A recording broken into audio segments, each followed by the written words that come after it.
अक्सर आपने देखा होगा कि कभी कभी क्या होता है कि भगवान ने हमें इतनी अच्छी लाइफ दी है, बहुत सुंदर लाइफ दी है, लेकिन हम अपनी इस जिंदगी को छोड़कर, हमें जो मिला है, हम उस चीज को छोड़कर जो हमें नहीं मिला है, हम उसके पीछे भागते हैं। अगर भगवान ने हमें 80% हमें अच्छा, बहुत अच्छा कुछ दे रखा है ना, जो 20% जिस चीज की कमी है, हम उसके पीछे दौड़ते हैं कि हमें वो भी चाहिए। हम उसकी तरफ ध्यान नहीं देते कि हमारे पास क्या है, हमें उसमें इंजॉय करना चाहिए, अपनी लाइफ को अच्छे से जीना चाहिए। लेकिन नहीं, हम क्या करेंगे, बहुत लोग करते हैं, 80-90% लोग यही करते हैं कि जो नहीं है उसके पीछे भागेंगे, जो है उसकी कदर बिल्कुल भी नहीं करेंगे। तो इसी के ऊपर एक बहुत इंटरेस्टिंग स्टोरी लेकर आई हूँ। प्लीज मेरे साथ बने रहिएगा, इस वीडियो को पूरा सुनिएगा। मैं अलीशा आप सबका स्वागत करती हूँ स्पीक यूनिवर्सल पर। आज की जो कहानी है, इसमें मैं आपको यही बताना चाहूंगी। ये कहानी जो मैं आपको सुनाती हूँ, ये कहानी सिर्फ इसलिए सुनाती हूँ ताकि आप सबको जो मैं बोल रही हूँ उसका पूरा मतलब समझ में आए। चलिए स्टार्ट करते हैं। ये कहानी स्टार्ट होती है एक छोटे से गांव से, वहां के एक राजा से। राजा क्या होता है कि उसके पास सब कुछ होता है, सब कुछ होता है, ऐसी कोई भी चीज नहीं होती कि जो उसके पास ना हो। नौकर चाकर, धन दौलत, सब कुछ। लेकिन एक दिन क्या होता है कि राजा ऐसे ही महल में घूम रहा होता है, तो वो देखता है कि एक जो सफाई करने वाला जो उसका नौकर होता है, वो सफाई करते करते ना कुछ गुनगुना रहा होता है और बहुत इंजॉय कर रहा होता है अपनी जिंदगी को, बहुत अच्छे तरीके से। मतलब काम भी कर रहा होता है, लेकिन वो काम बहुत अच्छे तरीके से इंजॉय करते करते कर रहा होता है। तो राजा उसे देखते देखते सोचता है कि मेरे पास सब कुछ है, लेकिन मैं फिर भी अधूरा अधूरा फील करता हूँ। पता नहीं क्यों ऐसा लगता है कि शायद फिर भी किसी चीज की कमी है। आज भी मेरे पास सब कुछ है, लेकिन मैं फिर भी ये फील करता हूँ कि शायद मेरे पास किसी चीज की कमी अभी भी है। और ये इसके पास कुछ भी नहीं है, ये मेरे पास यहाँ पे नौकरी कर रहा है, डेली गालियां भी खाता है, बहुत कुछ है, इसके पास क्या है, कुछ भी नहीं है, लेकिन ये फिर भी खुश है। ऐसा क्यों? तो राजा को ये ना बड़ी बेचैनी हो जाती है कि क्यों, ऐसा क्या है जो इतना खुश है ये अपनी जिंदगी में। तो वो जाकर अपनी रानी से बात करता है इसी बारे में और पूछता है कि मतलब मैं, हमारे पास सब कुछ है, लेकिन मैं फिर भी सेटिस्फेक्शन नहीं है मुझे अंदर से, कि हाँ, मुझे फिर भी लगता है कि कुछ अधूरा है। और आज मैंने नौकर को देखा, वो गुनगुना रहा था। तो रानी कहती है, तो आपकी ये वाली चीज मैं आपको बता देती हूँ कि ये क्यों है। उसके पास अभी, उसके पास जितना है वो उसमें खुश है। अभी उसके पास इतना नहीं है कि जो उसने कभी सपने में भी नहीं सोचा, जिसको उसे रखने के लिए या जिसको उसे छुपाने के लिए टेंशन हो। क्योंकि वो जितना कमा रहा है उसकी दिनचर्या के लिए उतना काफी है, उसकी इच्छाएं इतनी बड़ी नहीं है।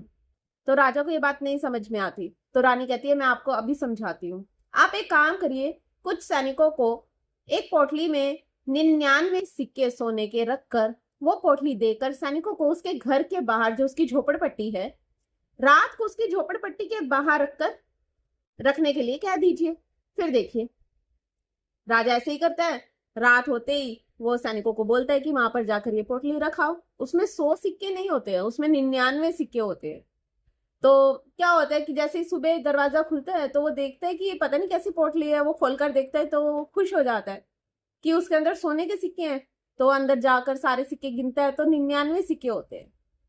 तो अब उसको बेचैनी इस बात की होती है कि अगर कोई सिक्के रखता तो वो 100 रखता ना, तो इसमें से जरूर किसी, कहीं ना कहीं वो सिक्का गिर गया। अब वो, उसका ध्यान उन 99 सिक्कों की तरफ नहीं जाता है कि उसको 99 सिक्के मिले हैं। उसका ध्यान उस एक सिक्के की तरफ जाकर अटक जाता है कि वो एक सिक्का कहाँ गया, कहीं वो कहीं और किसी के हाथ में ना लग जाए। क्योंकि 100 सिक्के भगवान ने अगर मेरे लिए दिए हैं तो वो सिक्के मेरे हैं। वो सारे गांव में जाकर, सारी सड़कों पर चुपचाप देखता हुआ जाता है, राजमहल के आसपास भी जाकर देखता है, सारी जगह देखता है। अगले दिन जैसे ही वो काम पर आता है उसका मन ही नहीं लगता, वो बेचैन रहता है। कहीं भी डस्टिंग करता है तो उसको ये रहता है कहीं मेरा एक सिक्का मुझे मिल जाए, बस मेरे 100 सिक्के पूरे हो जाए।